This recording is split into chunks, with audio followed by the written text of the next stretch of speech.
Hello दोस्तों, आप सबका स्वागत है आपके अपने यूट्यूब चैनल गोल अचीवर्स में।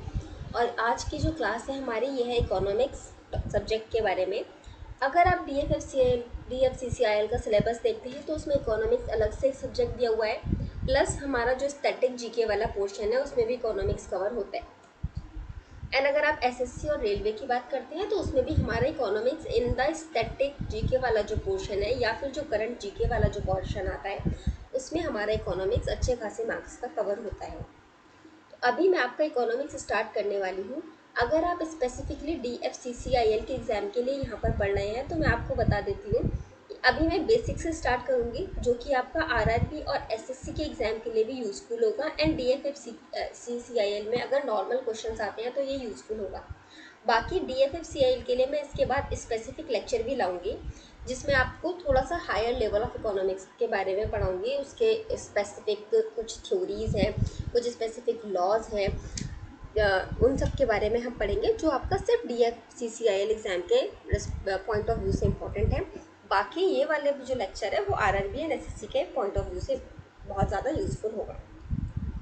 ओके, तो guys before starting the everything about economics, first let me tell you कि इकोनॉमिक्स होता क्या है। आप लोग क्या समझते हो इकोनॉमिक्स से क्या है? देखिए, जब हम बात करते हैं इकोनॉमिक्स की ना, तो ये बेसिकली एक तरह से आपका स्टडी है, ठीक है, साइंस है एक तरह से। मैं एक बहुत स्पेसिफिक डेफिनेशन पे नहीं जा रही हूँ, वो हम अभी आगे देखेंगे कि किस बड़े इकोनॉमिस्ट ने क्या डेफिनेशन दिया है या कैसे इकोनॉमिक्स को डिफाइन किया है। अभी मैं आपको सिर्फ समझाने के लिए इजी लैंग्वेज में बता रही हूँ कि इकोनॉमिक्स क्या है। बहुत सिंपल सी चीज़ है इकोनॉमिक्स, कोई बहुत टफ नहीं है। अगर आप अपना डे टू डे लाइफ को ऑब्जर्व करना स्टार्ट कर दोगे तो आपको बहुत कुछ इकोनॉमिक्स के बारे में समझ में आने लगेगा इन जनरल जो है, ठीक है। तो अगर जब हम इकोनॉमिक्स की बात करते हैं तो इसमें क्या है, बेसिकली आपका स्टडी है किस चीज़ का, जो भी हमारे गुड्स एंड सर्विसेज हैं। And everything in the world is goods and services. या तो वो चीज़ गुड है या तो वो सर्विस है। गुड का मतलब होता है प्रोडक्ट, ठीक है।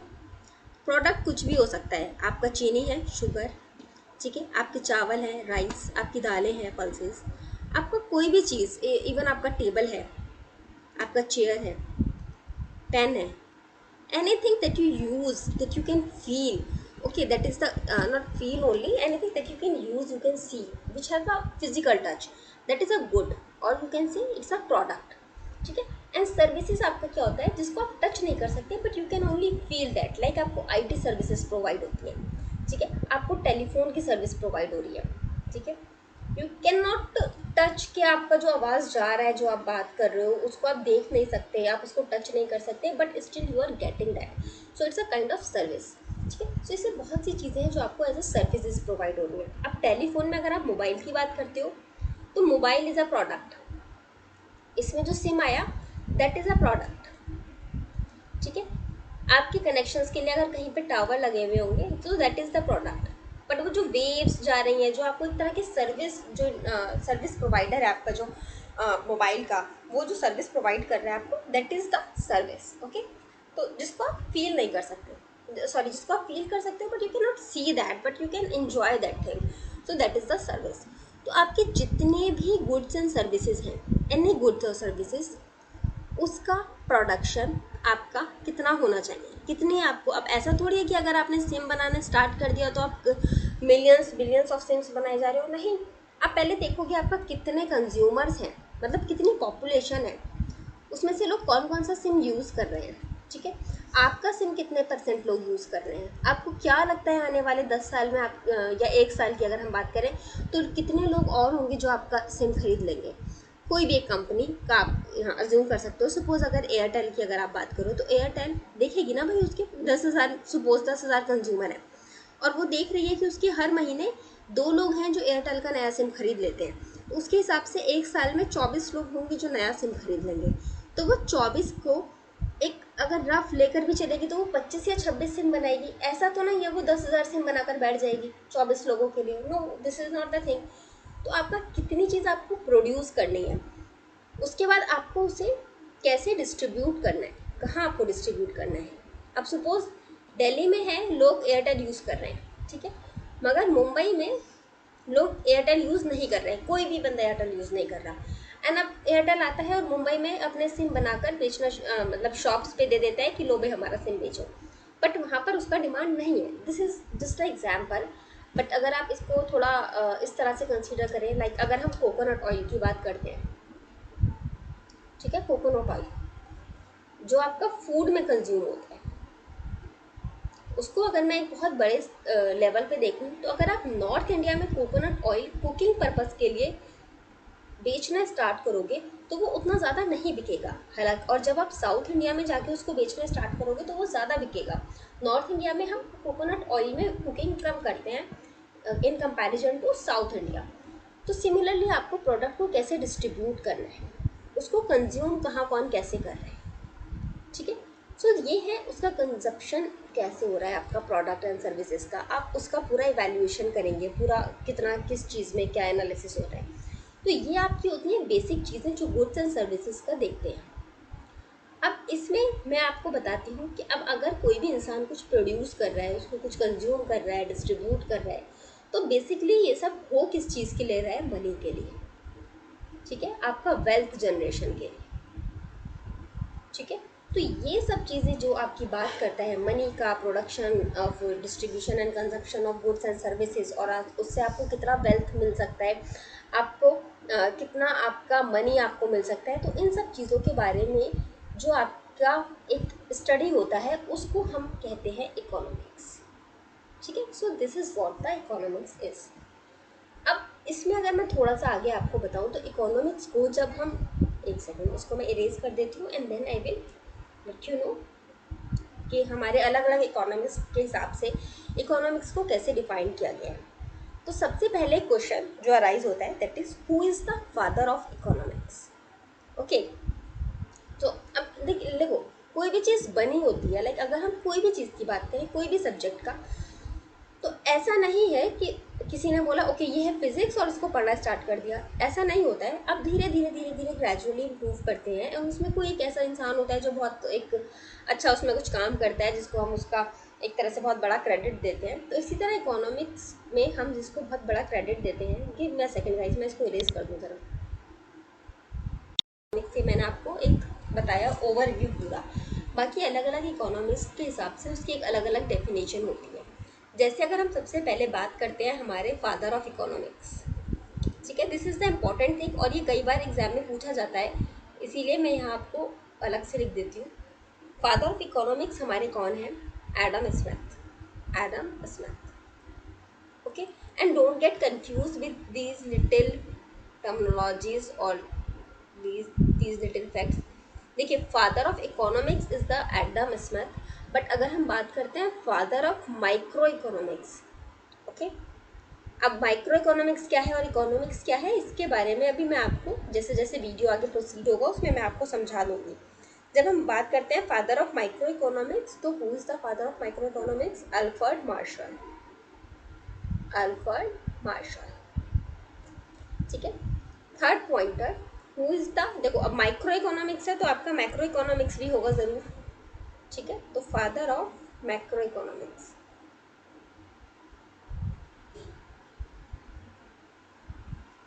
Who is the father of macro economics? John Keynes, John मार्नड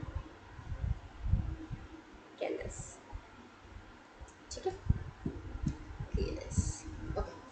सो ये तीन इंपॉर्टेंट पर्सनैलिटी हैं बहुत ज़्यादा इकोनॉमिक्स की, इनके बारे में आपको याद होना चाहिए, इनके नाम एटलीस्ट, कि फादर ऑफ इकोनॉमिक्स कौन है। Father of micro economics Alfred Marshall and father of macro economics John Maynard Keynes. तो अब इनके हिसाब से ना कुछ अलग अलग डेफिनेशंस आती हैं इकोनॉमिक्स की, अलग नहीं है, बेसिक कॉन्सेप्ट वही रहता है, बस अपने अपने तरीके से वो चीज़ों को डिफाइन कर देते हैं। अब इसके बाद मैं आपको पढ़ाऊँगी, थोड़ा आगे प्रोसीड करूँगी प्रेजेंटेशन के थ्रू, एंड उसमें एक सेकेंड, क्लास 1। सो हाँ, तो गाइस जैसे मैंने अभी तक आपको बताया था कि हमारा मॉडर्न इकोनॉमिक्स के जो फादर हैं, who is the father of modern economics? Adam Smith, मैंने अभी आपको बताया था। इनकी एक बुक है, बहुत फेमस बुक है, जिसको ये बहुत फेमस है, द वेल्थ ऑफ नेशन के नाम से, but full name is the an inquiry into the nature and cause of wealth of nation. Book का नाम इम्पॉर्टेंट है, नॉट ओनली इसीलिए कि वो आपका इकोनॉमिक्स ने लिखी है, आपका वैसे भी बहुत इम्पोर्टेंट नाम है ये वाला, ठीक है। अब इन्होंने इकोनॉमिक्स को कैसे डिफाइन किया है, अगर हम एडम स्मिथ जो हमारे फादर ऑफ इकोनॉमिक्स हैं, इन्होंने क्या कहा है कि इकोनॉमिक्स क्या है हमारा, what is wealth and how to increase the quantity of money and saving for economic development, also on what factors the expenditure is based upon। Basically इन्होंने यही बात कही है कि हमारे पास जो पैसा है, वेल्थ इज लाइक जितना भी हमारे पास पैसा है उसे हम कैसे इंक्रीज कर सकते हैं। कैसे इंक्रीज करोगे, आप बिजनेस करोगे, जॉब करोगे, लाइक अगर आप जॉब भी कर रहे हो तो जॉब में आप क्या कर रहे हो, किसी को या तो सर्विस प्रोवाइड कर रहे हो या तो फिर किसी ना किसी को आप कुछ गुड्स का प्रोडक्शन हो रहा है, आप वहाँ पर इन्वॉल्व हो गए, ठीक है। Give me a second, okay. तो आप उस तो this is the what is the wealth, कि आपका जितना भी पैसा है और आप उसको कैसे इंक्रीज कर सकते हो, उसे आप कैसे इंक्रीज कर सकते हो, उस पैसे को इंक्रीज करके आपकी इकोनॉमिक डेवलपमेंट आप कैसे कर सकते हो। Economic development in the sense कि सपोज आपके पास पैसे थे, आपने जॉब करी, आपने और पैसा इंक्रीज हो गया आपका, अब आप उससे अपना घर बनवाओगे या गाड़ी खरीदोगे। गाड़ी खरीदोगे तो किसी और के पास पैसा जाएगा, घर बनवाओगे तो आप मजदूरों को, पेंटर्स को, इन सबको, डेकोरेटर्स को पैसे दोगे। तो इस तरह से आपका इकोनॉमिक डेवलपमेंट में वो पैसा यूज़ होता है, ठीक है। और ये जो भी आपके एक्सपेंडिचर्स हो रहे हैं ये किस बेसिस पर हो रहे हैं, लाइक आपके पास कितना पैसा है, आपने क्या एक्सपेंड किया, कहाँ एक्सपेंड किया। तो all this things defined by Adam Smith. तो घूम फिर के बात वही है कि आपको कितना प्रोडक्शन करना है, कैसे प्रोडक्शन करना है, किन फैक्टर्स पे बेस्ड आपका प्रोडक्शन, गुड्स एंड सर्विसेज का प्रोडक्शन होगा, कैसे कंजप्शन होगा, फिर आप उसके पास जो मनी आएगा आप उसको कैसे यूज़ करोगे फर्दर डेवलपमेंट के लिए, okay. Another economist Alfred Marshall, जो मैंने बताया था आपको माइक्रो इकोनॉमिक्स के फादर जिन्हें हम कहते हैं, उनकी एक बहुत फेमस बुक है प्रिंसिपल ऑफ इकोनॉमिक्स। उन्होंने कैसे डिफाइन करा है, economics is the study of activities for economic development. आप वही सेम चीज़ें देखो, इकोनॉमिक डेवलपमेंट में आपने पैसे को यूज़ किया, इन्होंने वही चीज़ बोली, आपका इकोनॉमिक डेवलपमेंट करने के लिए जितनी भी एक्टिविटीज़ लगती हैं उसका the economic development of any product, कोई भी प्रोडक्ट को अगर आप डेवलप करते हो इकोनॉमिकली, उसको सपोज आप घर बना रहे हो तो उसको जब आप घर को बना रहे हो तो इसमें आपको कैसे कंजप्शन लगा है आपका, with the perfection of consumption कितना हुआ, प्रोडक्शन कितना हुआ, एक्सचेंज क्या हुआ, क्या मिला उसके बदले, कितना पैसा आया, और उसको फिर आपने कैसे डिस्ट्रीब्यूट किया। तो बेसिकली वही चीज़ है, आपके पास जितने भी गुड्स एंड सर्विसेज हैं आप उनको कैसे प्रोड्यूस करते हो, कितना प्रोड्यूस करते हो, कितना उनका कंजप्शन है, फिर उन्हें कैसे डिस्ट्रीब्यूट करते हो, फिर उससे कैसे मनी आता है, एंड देन आप उसको कैसे इकोनॉमिक डेवलपमेंट के लिए यूज़ करते हो। This is all about the economics, okay. I know ये जो कर्सर है ये वाला घूमता हुआ ऐसा लगता है, मतलब मैं बता रही हूँ मुझे कैसा लगता है, जैसे कोई घोस्ट हो, बस ये रेड कलर का, अगर ये वाइट कलर का होता तो लिटरली ऐसा लगता कि कोई घोस्ट है और वो ये घूम रहा है। तो खैर, so this is the about the economic development. अब मैंने आपको बताया कि हमारा एक होता है इकोनॉमिक्स, फिर वो दो पार्ट में डिवाइड हो गया है आपका, माइक्रो इकोनॉमिक्स में एंड मैक्रो इकोनॉमिक्स में। तो what is micro economics and what is macro economics. देखो, माइक्रो इज़ लाइक छोटा एंड मैक्रो होता है बड़ा, आपको पता है। तो जब आप छोटे की बात करते हैं तो सबसे छोटा लेवल जो आ जाता है आपका इंडिविजुअल लेवल पे, एक कंज्यूमर की बात हो रही है, एक कंपनी की बात हो रही है, एक फैमिली की बात हो रही है। जैसे फॉर एग्जांपल अगर मैं आपकी बात करती हूँ तो आपकी इकोनॉमिक्स क्या है।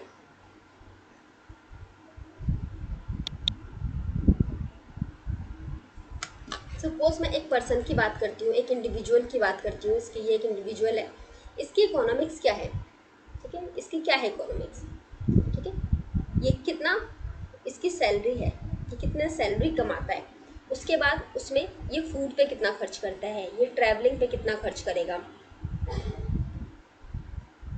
ट्रैवलिंग पे इसका कितना खर्च होगा, ठीक है। बाकी इसकी जो और लग्जरीज इंजॉय करेगा अपनी लाइफ में और सर्विसेज जो इंजॉय करेगा उस पर कितना खर्च होगा, या और भी जो मेजर खर्चे हैं, सपोज एजुकेशन पे अगर इसको खर्च करना है, ठीक है, तो कहाँ कहाँ कितना खर्च करेगा, and end of the day इसके पास कितना सेविंग हो जाएगा।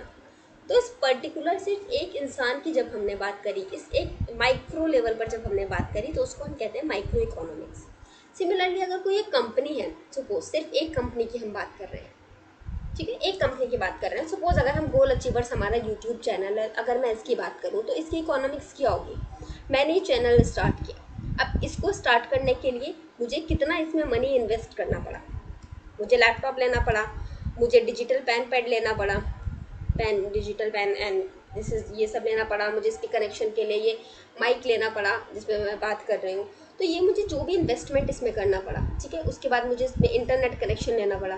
तो ये जो भी मेरा इसमें इन्वेस्टमेंट हुआ, अब अगर इसमें आप लोग पढ़ते हैं देखते हैं तो, और अगर मुझे कुछ रिटर्न इसमें से मिलता है, सपोज अगर मुझे कुछ मंथली पेमेंट आना यूट्यूब की तरफ से स्टार्ट होता है, तो वो मुझे कितना आ रहा है, उसमें से फिर मैं कितना एक्सपेंड कर रही हूँ, मैं कहाँ उस पेमेंट को एक्सपेंड कर रही हूँ, फूड पे एक्सपेंड कर रही हूँ, ट्रैवल पे एक्सपेंड कर रही हूँ, या इट कुड बी मैं इस चैनल को एक्सपेंड करने के लिए उस पैसे का यूज़ करूँ, ठीक है। तो अब ये सब हो गया, उसके बाद हो सकता है मैं कुछ सेविंग्स भी करूँ अगर मेरे पास ज़्यादा पैसा आएगा, ठीक है। तो डिपेंड्स कि आपका कितना आपके पास मनी है, आप उसको कैसे यूज़ कर रहे हो। तो अभी ये सिर्फ एक चैनल की बात हुई या एक कंपनी की बात हुई, ठीक है। अब वहीं अगर मैं बात करती हूँ इंडिया की, ठीक है, इंडिया में एक इंडिविजुअल है ऐसा तो नहीं है, या एक कंपनी है या एक फैमिली है ऐसा तो नहीं है बिल्कुल भी। मतलब इंडिया है एक बहुत बड़ा लेवल। जब आप बहुत बड़े लेवल पे चीज़ों को देखते हो, सपोज आप एक पूरे स्टेट की इकोनॉमिक्स देखना चाहते हो, आप एक पूरे सिटी की इकोनॉमिक्स देखना चाहते हो, आप पूरे इंडिया की इकोनॉमिक्स देखना चाहते हो, आप पूरे वर्ल्ड की इकोनॉमिक्स देखना चाहते हो, ठीक है। तो जब इस बड़े लेवल पर आपकी बात होती है तो उसे हम बात करते हैं मैक्रो इकोनॉमिक्स, ठीक है। सो this is what is the macro economics. और जब आप इंडिविजुअल लेवल पर या एक कंपनी के लेवल पर, छोटे लेवल पर बात करते हो, तो वो क्या होता है आपका माइक्रो इकोनॉमिक्स। ओके, एक बार हम दोबारा अपनी प्रेजेंटेशन की तरफ चलते हैं and have a look here कि यहाँ हमने क्या लिखा है। देखो माइक्रो इकोनॉमिक्स क्या है हमारा, वी स्टडी द माइक्रो और डिमांड ऑफ फैमिली और अ इंडिविजुअल और अ कंपनी, ठीक है। उसकी जो भी आपका इन्वेस्टमेंट है, जो भी उसकी सेविंग्स है, जो भी उसकी सैलरीज है, उस सब का स्टडी जो होता है that is the micro economics. Next thing, आपका माइक्रो इकोनॉमिक्स किस किस पे डिपेंड करता है, वो सब चीज़ें। Major is the macro economics आपका क्या होता है, जब आप पूरा एक होल ग्रुप आप डिस्कशन में लेते हो। लाइक आपने नेशनल इनकम की बात करी, आपने पूरे जितना भी एम्प्लॉयड लोग हैं इस देश में, हमने उनकी बात करी, हमने कोई भी एक पर्टिकुलर ग्रुप ऑफ सप्लाईज, जो ग्रुप सपोज हमने बात करी कि सोप सोच लीजिए, कोई भी सोप है, हमारे सोप्स हैं बहुत सारे हैं, हम बात करते हैं जितनी भी सोप कंपनी है उनकी, उसमें आपका सिंथॉल, लक्स, रिन, सर्फ एक्सेल, सारे सोप्स आप कंसिडर कर लीजिए, सारे सोप्स जितने भी हैं उनकी अगर हम बात करते हैं, so that is the macro economics. अब आते हैं माइक्रो इकोनॉमिक्स हो या मैक्रो इकोनॉमिक्स हो, ये बहुत सी चीज़ों पर फैक्टर डिपेंड करता है। जैसे आपका कितना डिमांड है, अगर आप माइक्रो की बात करते हैं, प्रोडक्शन कितना है आपका, प्राइस डिटर्मिनेशन कितना है, फैक्टर प्राइसिंग क्या है, so all this things are the आपका ये माइक्रो इकोनॉमिक्स, जिस पे आपका स्कोप है माइक्रो इकोनॉमिक्स का। अच्छा, अब देखिए गाइस, हम इकोनॉमिक्स पढ़ रहे हैं, क्यों पढ़ रहे हैं हम इकोनॉमिक्स, ठीक है। इकोनॉमिक्स हमें समझनी है, हमें पढ़ना है, उसको हमें यूज़ करना है, लेकिन हर चीज़ में कहीं ना कहीं जाके कुछ बैरियर्स आ जाते हैं, कुछ कंडीशंस आ जाती हैं। तो अगर हम बात करते हैं यहाँ पर हमारे इकोनॉमिक्स की, हमारे देश में आप देख रहे हो कि जीडीपी कम है, नेशनल इनकम कम है, या कुछ भी चीज़ हो रही है, तो इसके पीछे रीज़न क्या है, रीज़न क्या है, हमारी इकोनॉमिक जो प्रॉब्लम्स हैं वो क्या है, प्रॉब्लम्स क्यों है प्रॉब्लम्स। तो सबसे पहले हम देखते हैं हमारी इकोनॉमिक प्रॉब्लम्स हैं क्या क्या, रीज़न हम बाद में देखेंगे, सॉरी दिस वॉज लाइक गलती से हो गया इसको। प्रॉब्लम्स क्या है हमारी, सबसे बड़ी प्रॉब्लम है हमारे पास अनलिमिटेड रिक्वायरमेंट्स हैं और हमारे पास लिमिटेड रिसोर्सेज हैं। इसका क्या मतलब है कि हमारे पास अनलिमिटेड रिक्वायरमेंट और लिमिटेड सोर्सेज हैं, कि सपोज़ हमें ज़रूरत, हमारे पास फैमिलीज़ हैं और उनको ज़रूरत है, सपोज़ 100 किलो हमें सपोज़ 100 किलो आलू की ज़रूरत है, हमें एक सिटी को खाना खिलाना है और हमें 100 किलो आलू चाहिए सबको खाना खिला, उनको आलू की, सपोज़ हमें आलू के चिप्स प्रोवाइड कराने हैं लोगों को और हमारे पास 100 किलो आलू हैं, ठीक है। बट हमारे पास जितने लोग हैं वो हैं 200 लोग और हम सिर्फ 100 किलो आलू से 100 लोगों का ही पेट भर सकते हैं। अब यहाँ पर क्या हो गया कि हमारे पास जो रिसोर्सेज हैं वो तो लिमिटेड हो गए, हमारे पास 100 ही किलो आलू हैं, ठीक है, लेकिन हमारे पास अनलिमिटेड रिक्वायरमेंट हमारी उसकी ज़्यादा हो गई, हमें खिलाना है खाना 200 लोगों को, ठीक है, आलू है हमारे पास सिर्फ 100, जिससे हमें 100 लोगों को खिला सकते हैं। This is the main problem in any country और एनी वेयर। जो इकोनॉमिक्स का आपका मेन प्रॉब्लम है वो यही है कि ज़रूरतें ज़्यादा हैं और रिसोर्सेज कम हैं। जैसे आप इस एग्जाम्पल को ज़्यादा अच्छी तरह समझ पाएंगे। अभी हमारे पास कितने सारे लोग हैं जो अनएम्प्लॉयड हैं, जिन्हें जॉब चाहिए, lakhs of crores of people हैं जो अनएम्प्लॉयड हैं, लेकिन जॉब्स हमारे पास कितनी हैं? हैंडफुल ऑफ जॉब्स है, लाइक सिर्फ हंड्रेड्स में या रियरली कहीं थाउजेंड्स में आपको वैकेंसीज देखने को मिलती हैं, वरना कितनी थोड़ी सी वैकेंसी निकलती हैं और कितने ज़्यादा लोग अनएम्प्लॉयड हैं। So you can relate here कि कैसे ये क्या एक बहुत बड़ा चीज़ है कि हमारी जितना डिमांड है सप्लाई उससे कम है। ठीक है। Second thing is the optional resources. हमारे पास जो है कुछ ऑप्शनल रिसोर्सेज, इसको आप इस तरह से कंसीडर कर सकते हो, कभी ये यूज़फुल होता है, कभी ये बेनिफिट देता है, कभी नहीं देता है। जैसे सपोज क्या इंडिया में आप सोच ली, जैसे प्लास्टिक आपका इंडिया में है, टॉयज़ इंडिया में बनते हैं, कुछ भी आपके खिलौने इंडिया में बन रहे हैं, अब भी वहीं पे आपके चाइना से भी आने शुरू हो जाते हैं। तो इससे क्या है कि कंज्यूमर को सस्ता सामान तो मिल जाता है, चाइना से चीप होता है, बट क्या होता है उसकी क्वालिटी बहुत बेकार होती है। दूसरा इफेक्ट क्या पड़ता है इंडियन मार्केट पे, जो इंडिया के मेड इन इंडिया आप जो प्रमोट कर रहे हो, या फिर इंडिया के जो लोकल वेंडर्स हैं, जो इंडिया में लोग कंपनीज चला रहे हैं, उनको इतना ज़्यादा नुकसान हो जाता है, वो अपना सामान नहीं बेच पाते हैं, और इस तरह से इकोनॉमिक डिसबैलेंस हो जाता है आपकी एक इकोनॉमी में, किसी में भी। So this is the thing कि आपकी जो मेन प्रॉब्लम्स इकोनॉमिक्स की हैं वो आप क्या क्या हो सकता है। देखिए, एक तो डिस्ट्रीब्यूशन ऑफ रिसोर्सेज, क्या आप कैसे करते हैं, हमारे पास हमने कितना गुड्स एंड सर्विसेज प्रोड्यूस किया और हमने उसको कैसे डिस्ट्रीब्यूट किया। जैसे आप देखते हैं कि किसी के पास तो इतना खाना है कि वो फेंक रहा है, वो खा नहीं पा रहा है, और किसी के पास इतना भी नहीं है कि वो 2 वक्त का खाना खा सके। तो आपका डिस्ट्रीब्यूशन ऑफ रिसोर्सेज ठीक तरह से नहीं है। या फिर अगर आप बात करते हैं कोल वगैरह की, तो कहीं कहीं इतना कोल और इतना पेट्रोल है कि लोगों को उसकी वैल्यू नहीं है, और कहीं इतना भी नहीं है कि लोगों की बेसिक रिक्वायरमेंट पूरी हो सके। ठीक है। उसके बाद आप जो प्रोड्यूस करते हो, आप उसे कैसे प्रोड्यूस कर रहे हो, आप उसको लेबर बेस्ड टेक्नोलॉजी से कर रहे हो या कैपिटल बेस्ड। अब ये एक अलग चीज़ चली जाती है कि लेबर बेस्ड टेक्नोलॉजी में आपकी क्या होता है, आपका ह्यूमन पावर ज़्यादा लगती है, लेबर ज़्यादा लगता है, ह्यूमन कैपिटल ज़्यादा लगता है। लेबर बेस्ड में आपका ह्यूमन कैपिटल ज़्यादा लगता है, मतलब सॉरी, ह्यूमन पावर ज़्यादा लगती है। कैपिटल बेस्ड आपकी बेसिकली होती है जिसमें मशीनरी का यूज़ ज़्यादा होता है। सो ये थोड़ा सा डीप में चला जाता है, we will come to here after. ये टाइप ऑफ इकोनॉमिक्स क्या होती है, कैपिटलिस्ट है, सोशलिस्ट है, मिक्स्ड इकोनॉमी है। इंडिया जो है वो मिक्स्ड इकोनॉमी है, इसमें हम बाद में आएंगे, बट पहले हम ये इंपॉर्टेंट चीज़ें देख लेते हैं। ये ज़्यादा इंपॉर्टेंट कॉन्सेप्ट है हमारे। सबसे पहले अगर हम इंडियन इकोनॉमी की बात करते हैं ना, किसी भी इकोनॉमी की हम बात करते हैं, तो हमारे किसी भी इकोनॉमी की बात करने के लिए सबसे पहले ज़रूरी है हमें पता होना चाहिए उस देश की इनकम क्या है। ठीक है। अब मैं अगर आपके बारे में आपका इकोनॉमिक्स करने बैठ जाऊँ, आपको मैं बताने बैठ जाऊँ कि भाई तुम कितना खर्चा करो, तुम ये खाओ, तुम वो खाओ, तुम ऐसे रह सकते हो, तुम वैसे रह सकते हो, बट उसमें सबसे इंपॉर्टेंट क्या है, मुझे सबसे पहले ये पता होना चाहिए ना आपका इनकम क्या है। Whatever is the source of your income, I must have to know your income before deciding that where you have to spend or what, how you have to spend, how you need to spend. First I have to know your income. आपकी income कितनी है। ठीक। अब suppose अगर आप मुझे बताते हो आपकी इनकम है 100 रुपये, for example, I am just giving an example, आप मंथली अगर सपोज 100 रुपये कमा रहे हो, और अगर आपका फूड का जो रिक्वायरमेंट है वो 20 रुपये में कंप्लीट हो जाता है। ठीक है। 20 छोड़ो 30 रुपये। एंड आपका ट्रैवलिंग का जितना भी एक्सपेंस का है वो आपका 15 रुपये ट्रैवलिंग एक्सपेंस में लग जाता है। अगर आप किसी लाइक कैब से डेली ट्रैवल कर रहे हो या बहुत हाई फाई चीज़ों से अगर आप जाना पसंद कर रहे हो, तो आपका 15 रुपये सुबह डेली आपका ट्रैवलिंग में लग जाता है। 30 रुपीज़ आपका फूड में एक्सपेंड हो जाता है। आपको नॉवेल्स या बुक्स या मूवीज़ का या सपोज एंटरटेनमेंट के ना अगर मैं बोल देती हूँ, तो आपको 15 रुपये एंटरटेनमेंट में आप खर्च कर देते हो।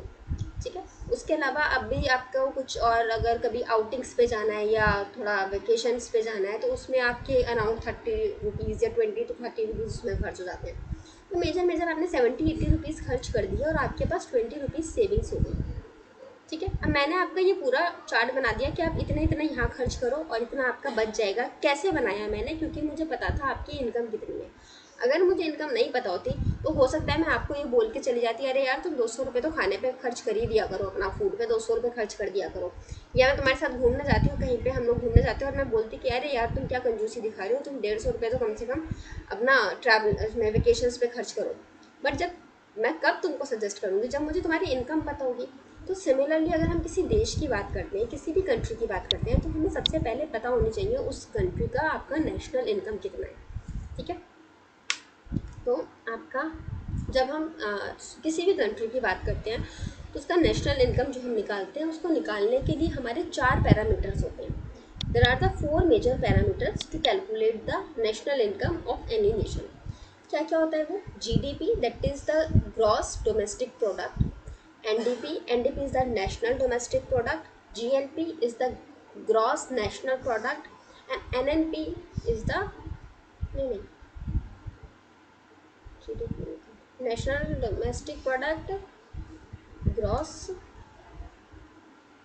national product. NNP is the net national product. Okay. NDP is the net domestic product and NNP is the net national product. ठीक है. So these are the 4 basic parameters जिनकी बेसिस पे आप नेशनल इनकम को calculate करते हो. ठीक है. तो सबसे पहले हम बात करते हैं जीडीपी की. हमारा ग्रॉस डोमेस्टिक प्रोडक्ट क्या होता है? देखिए, ग्रॉस डोमेस्टिक प्रोडक्ट क्या होता है ना, कि आपका एक कंट्री के अंदर, विद इन द बाउंड्रीज, देखो ये इंपॉर्टेंट पॉइंट है, विद इन द बाउंड्रीज, एक कंट्री की बाउंड्रीज के अंदर. जब हम इंडिया की बात कर रहे हैं तो इंडिया की बाउंड्री के अंदर हमारे जितने भी गुड्स एंड सर्विसेज प्रोड्यूस हुए हैं, all the goods and services produced in the boundary, हमारे इंडिया के अंदर. अब इससे नहीं फ़र्क पड़ता है कि वो अमेरिकन कंपनी ने यहाँ पे प्रोड्यूस करा, या इंडियन कंपनी ने प्रोड्यूस करा, या चाइनीज़ कंपनी ने यहाँ के प्रोड्यूस करा. It doesn't matter. बट ये क्या है कि हमारी जितने भी हमारे देश में जितने भी गुड्स एंड सर्विसेज प्रोड्यूस हुए एक फाइनेंशियल ईयर में, मतलब 1 अप्रैल से लेके, सपोज 1 अप्रैल 2021 से लेके 31 मार्च 2022 तक, एक साल में आपका जितना भी गुड्स एंड सर्विसेज इंडिया के अंदर प्रोड्यूस होगा वो सब आपका होता है ग्रॉस डोमेस्टिक प्रोडक्ट. ठीक है. आप ऐसे समझिए, डोमेस्टिक मतलब क्या होता है? आपका घरेलू. तो जो आपके घर में, लाइक इंडिया आपका देश है, आपका घर है, तो आपके घर में जितनी भी चीज़ें प्रोड्यूस हुई हैं, that is in the GDP. उससे फ़र्क नहीं पड़ता कि वो इंडियन कंपनी ने प्रोड्यूस किया है या कौन सी कंपनी ने प्रोड्यूस किया है, बस वो हमारे देश में प्रोड्यूस हुआ है, तो वो हमारा डोमेस्टिक प्रोडक्ट है. ठीक है. अब इसके बाद आता है हमारा gross national product. Gross national product में हमारा क्या होता है, यहाँ पे गाइस मैंने ये चीज़ थोड़ा सा गलत कर दिया है, ये यहाँ पे थोड़ी सी मिस्टेक हो गई है, शायद ये कॉपी किया है ना पीछे से, तो शायद वही चीज़ अगेन कॉपी हो गई है. मैं वैसे बता देती हूँ. ग्रॉस नेशनल प्रोडक्ट क्या होता है आपका, जो आपका टोटल आपकी सर्विसेज जितनी भी आपकी देश में प्रोड्यूस हुई थी, आपके देश में जितनी भी सर्विसेज प्रोड्यूस हुई थी, मैं इसको ना थोड़ा इस चार्ट पे समझाती हूँ तो आपको ज़्यादा अच्छी तरह समझ में आएगा.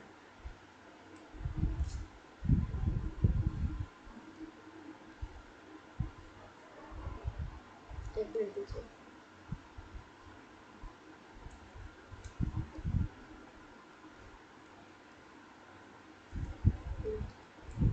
देखिए, सबसे पहले हमने बात करी थी जीडीपी की.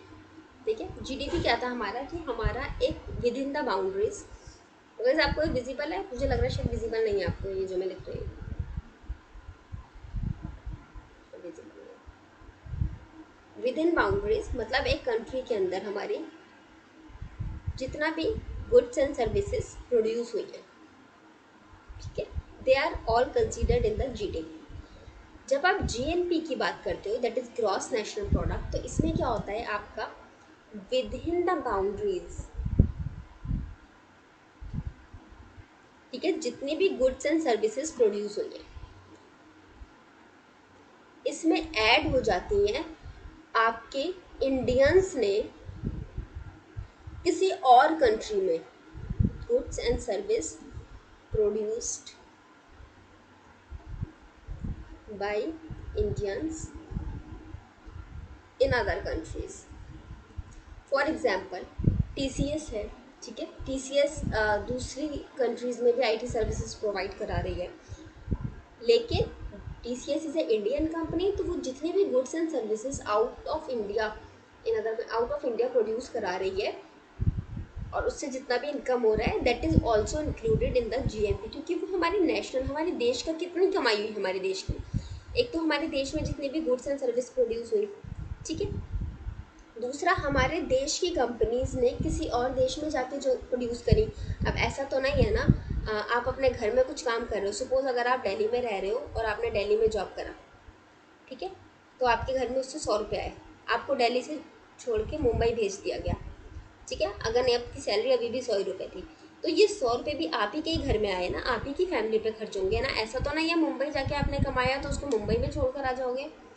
रहने का एक्सपेंस लगेगा वो अलग चीज़ है, बट मोर एंड लेस तो आपकी फैमिली का ही इनकम हुआ ना। तो सिमिलरली इंडियंस ने जितना भी प्रोड्यूस किया कंट्री के बाहर उसको ऐड ऑन कर देंगे, एंड हम माइनस करेंगे क्या इसमें, जो फॉरेनर्स ने हमारे देश में प्रोड्यूस किया गुड्स एंड सर्विसेज। ठीक है, कोई भी आप बाहर की कंपनी का एग्जांपल लीजिए, वो अगर सपोज अमेज़ॉन है, वो आपका यहाँ पे वेबसाइट है उसकी, वो कुछ भी प्रोड्यूस उससे कमाती है, इधर से उधर आपका ऑनलाइन शॉपिंग में जो भी खर्च होता है उससे जितना भी कमाती है वो आपकी अमेज़ॉन इंडिया में, हम उसकी पे सारी उसको यहाँ से सब्ट्रैक्ट कर देंगे अमेज़ॉन के बेनिफिट को, उसके एम्प्लॉयज़ के नहीं, जो इंडियन एम्प्लॉयज़ वर्कर्स हैं वो नहीं कह रही मैं, अमेज़ॉन के बेनिफिट को। ठीक है, तो फ़र्क समझ में आया। जीडीपी में क्या था, आपकी बाउंड्री में जितनी भी गुड्स एंड सर्विसेज प्रोड्यूस हुई हैं, चाहे वो इंडियन कंपनी ने या इंडियन ने की है, चाहे वो किसी फॉरेनर ने करी है। ठीक है, जीएनपी क्या है, ग्रॉस नेशनल प्रोडक्ट। जब आप सिर्फ किसी एक नेशन की सैलरी की बात करते हो, नेशन की सिर्फ इनकम की बात करते हो, तो एक तो उसके देश में जितनी भी गुड्स एंड सर्विसेज आपने प्रोड्यूस करी उसमें से वो माइनस कर दो जो बाहर वालों ने प्रोड्यूस करी, और उसमें ऐड कर दो क्या, जो हमारे देश के लोगों ने बाहर किसी कंट्री में प्रोड्यूस करी। ठीक है, so this is the GNP. ये एक बहुत कन्फ्यूजन रहता है बच्चों को, इसीलिए मैं इसमें थोड़ा सा टाइम लगा के पढ़ा रही हूँ। यहाँ पीपीटी में थोड़ी गलती हो गई है, अगर मैं आपको ये सेंड करूँगी पीपीटी तो मैं इसमें ये करेक्ट कर दूँगी।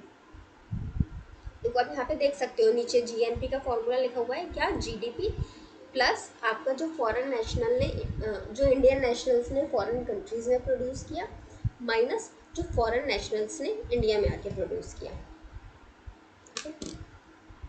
अब next thing is the net domestic product. Net domestic product आपका क्या होता है, ये आपका बेसिकली जो आपका ग्रॉस डोमेस्टिक प्रोडक्ट है उसमें से माइनस कर देते हैं हम डेप्रिशिएशन। अब डेप्रिशिएशन क्या होता है ये भी हम आगे पढ़ेंगे तो आपको बेटर समझ में आएगा ये वाला चीज़। सिमिलरली नेट नेशनल प्रोडक्ट क्या होता है, उसमें आप देखो डोमेस्टिक प्रोडक्ट था तो जीडीपी में से आपने डेप्रिशिएशन माइनस कर दिया, और ये नेशनल प्रोडक्ट है तो यहाँ पर जीएनपी में से डेप्रिशिएशन माइनस करेंगे। इन फॉर्मूलाज को ज़रूर से याद कर लेना क्योंकि इसमें से डायरेक्ट पूछ लेते हैं कि NDP is the GDP minus depreciation, या जीएनपी माइनस डेप्रिशिएशन, या जीएनपी प्लस डेप्रिसिएशन, इस तरह से आपको कुछ भी पूछ सकता है। ठीक है, अब आपका डेप्रिसिएशन क्या होता है, देखो ये एक अलग है अपनी, इन्फ्लेशन स्टैग्फ्लेशन।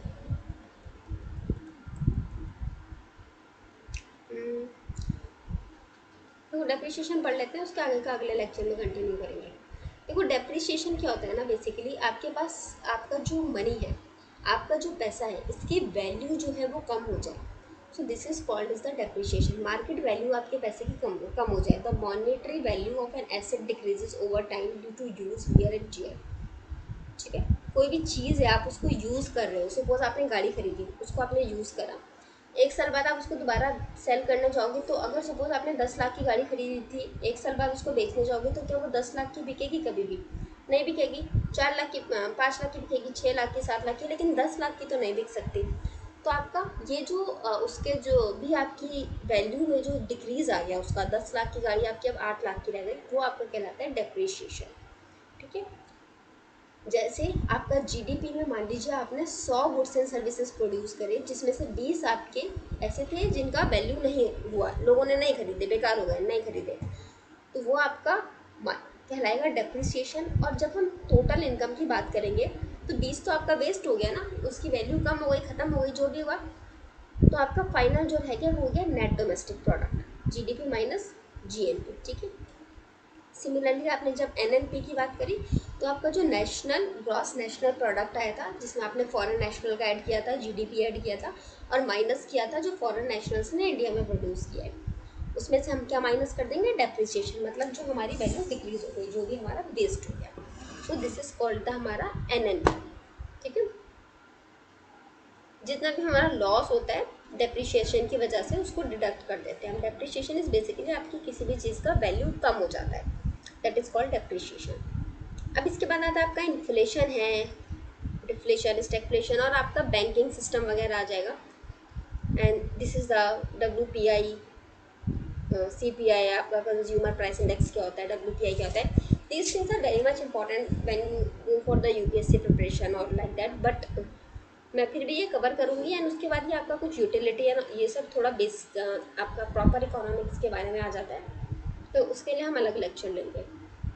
आज के लिए मैं इसको यहीं एंड करती हूँ, जिसमें हमें बेसिक आइडिया हो गया हमारा इकोनॉमिक्स क्या है, फादर ऑफ इकोनॉमिक्स कौन है, माइक्रो इकोनॉमिक्स का फादर कौन है, एंड मैक्रो इकोनॉमिक्स का फादर कौन है, फिर आपका GDP क्या है, GNP क्या है, NNP क्या है, NDP क्या है। ये बेसिक चीज़ें आपको बेसिक टर्मिनोलॉजी क्लियर हो गया। पता है इसमें से एग्जाम आ जाता है GDP, GNP, NNP, NDP, और मैक्सिमम बच्चे ये अटैम्प्ट नहीं कर पाते हैं। NDP नेट डोमेस्टिक प्रोडक्ट को बस रट कर चले आते हैं और एग्जाम में पूछता है फॉर्मूला GDP माइनस डेप्रिशिएशन वाला, ये वाला फॉर्मूला GDP माइनस डेप्रिशिएशन।